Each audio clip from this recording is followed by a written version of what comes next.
Saudara Menko Bidang Pemberdayaan Manusia Muhaimin Iskandar meninjau persiapan dapur pembuatan makanan bergizi gratis terbesar di Indonesia, yaitu Dapur Kebayunan Tapos Depok yang mampu memproduksi 16.000 makan bergizi gratis ke sekolah-sekolah mulai dari PAUD sampai dengan SMA sederajat di Kota Depok.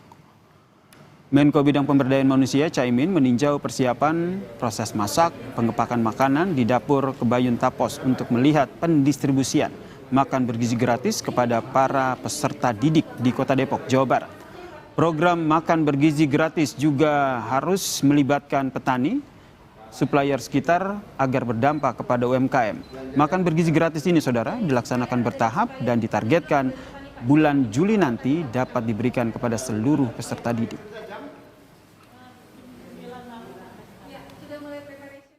Kita datangi sebagai bagian dari contoh standar yang baik yang akan dijaga supaya standar yang lain juga meneladani lah beberapa produk-produk dari dapur umum seperti ini.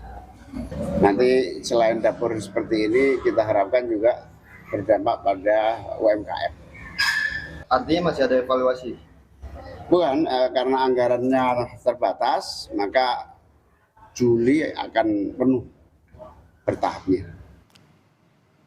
Wakil Menteri Sosial Agus Badjo didampingi dengan Jubir Kantor Komunikasi Kepresidenan Dede Uki Prayudi dan juga pejabat Gubernur Jakarta meninjau proses pendistribusian makan bergizi gratis di SD SMP Barunawati, Jakarta Barat, saudara. Wamensos menegaskan anak-anak hari ini antusias bergembira mendapatkan makan bergizi gratis. Program ini bertahap dan dilakukan serentak hari ini di 26 provinsi. Agus Jabo optimistis target 3 juta penerima makan bergizi gratis pada akhir Januari dan 15 juta penerima makan bergizi gratis di akhir tahun 2025 akan terpenuhi. Memang program ini bertahap dan pada hari ini kita melaksanakan di 26 provinsi dan dilakukan oleh sekitar 190 SPPG. Mudah-mudahan di akhir bulan Januari ini target 3 juta penerimaan manfaat bisa terpenuhi. Untuk akhir tahun ini target 15 juta penerimaan manfaat bisa terpenuhi dan target di 2029 yaitu 82,9 penerimaan manfaat mudah-mudahan terpenuhi.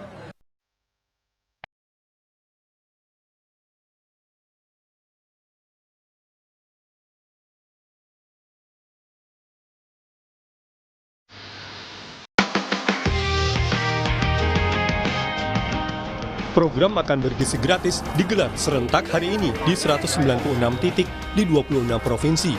Program ini ditujukan tak hanya bagi siswa, tapi juga ibu hamil dan menyusui. Seperti di SD Negeri 11 Pagi Selipi, Jakarta, makan bergizi disediakan mulai pukul 8 pagi dengan pembagian makanan yang terdiri dari protein, sayur mayur, dan susu atau penggantinya.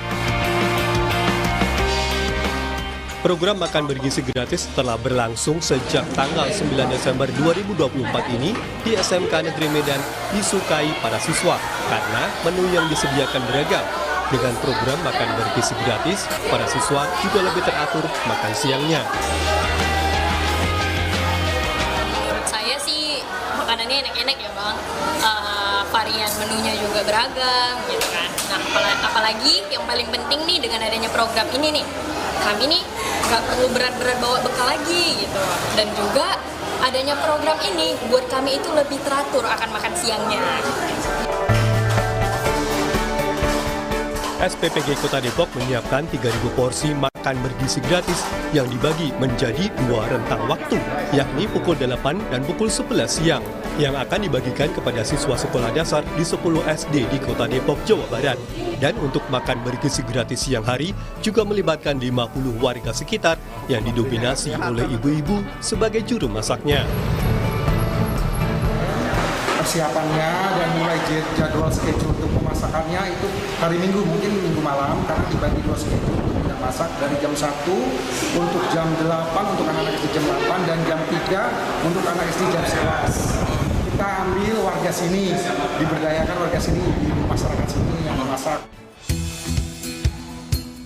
Menurut juru bicara Kantor Komunikasi Kepresidenan Hasan Hasbi, 190 dapur makan bergizi gratis tersebar di 26 provinsi. Pengelolaan tak hanya rantai pasok, dapur makan bergizi gratis juga menerapkan standar kebersihan dan higienis makanan yang disajikan. Akhir tahun 2025 nanti diharapkan ada 5.000 dapur program makan bergizi gratis.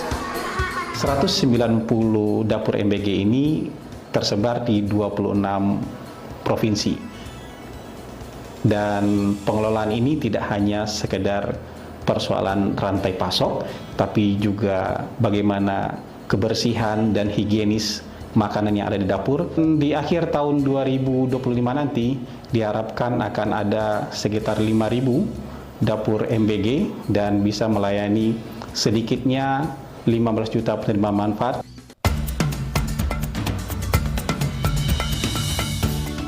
Presiden Prabowo Subianto berpesan dalam amanatnya agar program makan bergizi gratis menggunakan bahan baku dari desa dan dalam negeri. Dengan bahan baku program bergizi gratis dari desa dan dalam negeri, maka roda perekonomian desa akan bergerak. Tim Liputan, Kompas TV.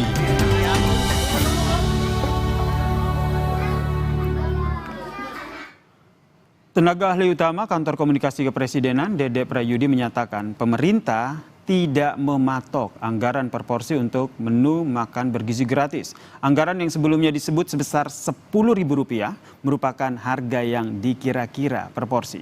Sedangkan naik dan turunnya anggaran tergantung dengan peningkatan efisiensi makanan karena semua bahan baku yang digunakan didapat langsung dari petani di tanah air.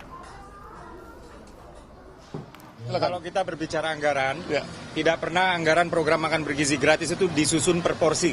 Jadi tidak pernah ada anggaran makan bergizi gratis disusun per porsi. Anggaran tidak pernah turun 71 triliun rupiah. Ya, sekali lagi anggaran tidak pernah turun 71 triliun rupiah. Adapun misalnya spekulasi-spekulasi yang beredar di masyarakat itu adalah harga yang dikira-kira per porsi, ya. Dan naik turunnya itu dikarenakan adanya cara-cara tertentu untuk meningkatkan efisiensi. Jadi sekali lagi, ketika kita berbicara anggaran, tidak ada anggaran per porsi, ya. Hari ini, saudara, program makan bergizi gratis mulai diterapkan di 190 titik di 26 provinsi di Indonesia. Lebih lengkap soal pelaksanaan hari pertama makan bergizi gratis, saat ini sudah bergabung bersama kami di Kompas Petang, saudara, tenaga ahli PCO, Prita Laura. Selamat petang, Mbak Prita. Halo, selamat petang. Ini kita langsung minta update-nya dulu nih.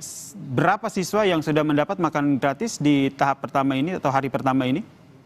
Kami belum menghitung secara keseluruhan, tapi yang jelas tadi disampaikan sudah ada 190 titik dapur makan bergizi gratis. Contohnya misalnya di daerah yang tadi saya kunjungi, satu dapur mengelola rata-rata more or less ya, kurang lebih 3.000 porsi. Begitu. Kalau tadi di tempat saya di dapur Ciracas begitu ya, 3.000 kurang sedikit. Kenapa kurang sedikit? Karena memang jumlah dari 7 sekolah yang dilayani ini tidak sampai 3.000 pas, begitu.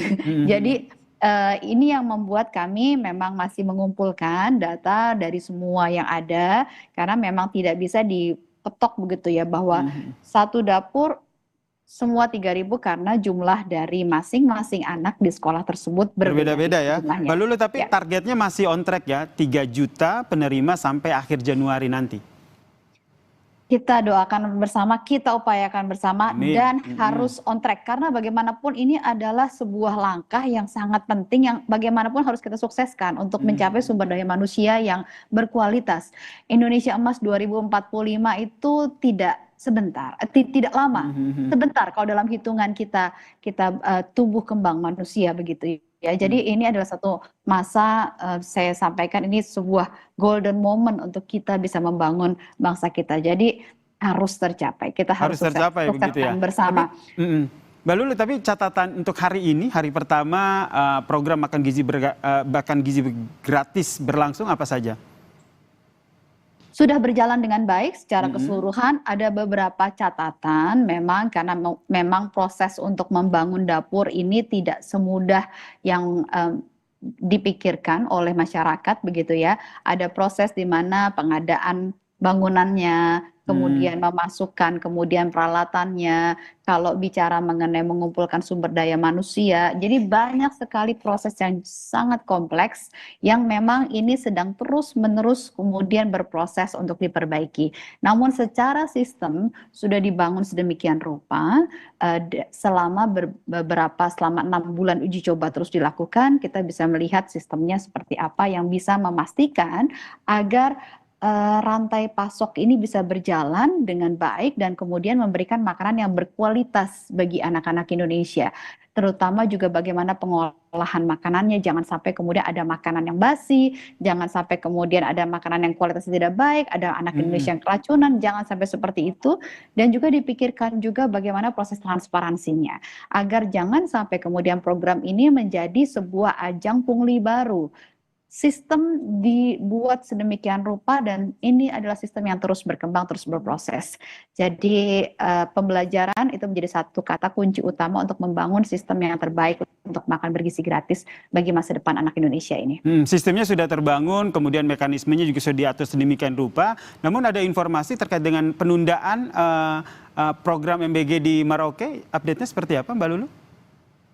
Di Merauke sebenarnya sudah dipersiapkan begitu ya. Penundaan ini sebenarnya adalah kita saya belum tahu ya begitu ya apa update-nya di sana karena masing-masing lokasi tentunya ada faktor-faktornya sendiri. Bagaimanapun kesiapan SOP yang terjaga dengan baik itu yang utama. Bapak Presiden menyampaikan bahwa jika memang di titik tersebut belum siap jangan dipaksakan. Karena memang titik tersebut kesiapan dan SOP menjadi sangat penting untuk kemudian diterapkan untuk memberi makan yang terbaik bagi anak-anak.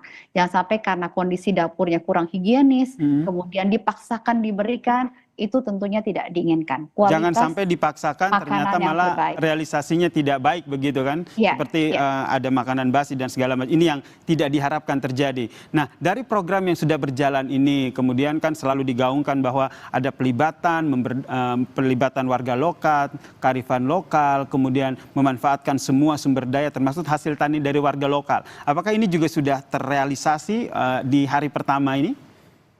Yang hari ini saya pantau adalah di Ciracas. Di Ciracas sudah suplai makanan berasal dari pasar-pasar lokal dan tentunya ini juga terbuka nanti kemudian bagi masyarakat petani, kemudian nelayan dan juga UMKM lokal untuk kemudian menjadi bagian dari mitra makan bergizi gratis masih sangat terbuka. Jadi kalau misalnya sehari ini saya lihat prakteknya di dapur di daerah Ciracas ada 46 masyarakat lokal yang kemudian mendapatkan lapangan pekerjaan baru bekerja di dapur makan bergizi gratis yang kebanyakan diantaranya adalah para ibu-ibu ikut membantu. Jadi dalam program makan bergizi gratis ini selain kemudian juga memberikan makanan bergizi yang bergratis untuk peningkatan kualitas sumber daya manusia Indonesia, anak-anak kita, namun juga berdampak kepada ekonomi, yaitu ekonomi lokal dalam bentuk penciptaan lapangan pekerjaan. Di satu dapur saja tadi saya menyaksikan ada 46 lapangan pekerjaan baru sebagai pemasak, sebagai yang mempersiapkan makanan, bahkan kemudian supir. Dan kemudian juga ada potensi bisnis baru, off-taker dari hasil-hasil pertanian dan juga hasil peternakan dan juga kemudian nelayan yang ada. Namun ada satu hal yang juga saya ingin sampaikan di sini ya, Ser ya. Kita sempat melihat bahwa pada tahun 2022 Menteri PMK Bapak Muhadjir Effendi menyampaikan ada 41% anak Indonesia tidak sarapan dan 58% memiliki pola makan yang tidak sehat. Dalam proses saya mengamati program makan bergizi gratis di beberapa tempat, saya menemukan bahwa angka ini benar-benar berbicara. Jadi ketika saya bicara, saya tanyakan kepada kelas begitu ya, siapa yang hari ini tidak sarapan? Tangan yang terangkat itu banyak. Jadi tidak sarapan. Tidak sarapan ini bisa berbagai sebab begitu ya. Ada yang memang tidak tersedia makanannya di mejanya untuk sarapan, ada yang memang kebiasaannya tidak sarapan, bisa berbagai sebab. Nah, kemudian 58% memiliki pola makan yang tidak sehat.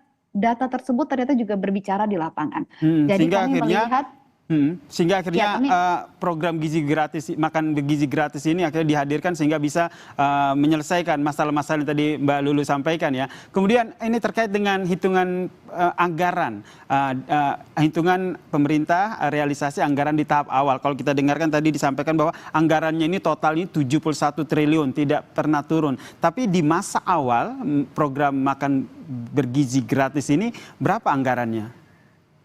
sama, tidak pernah turun, dari awal ditargetkan 71 triliun.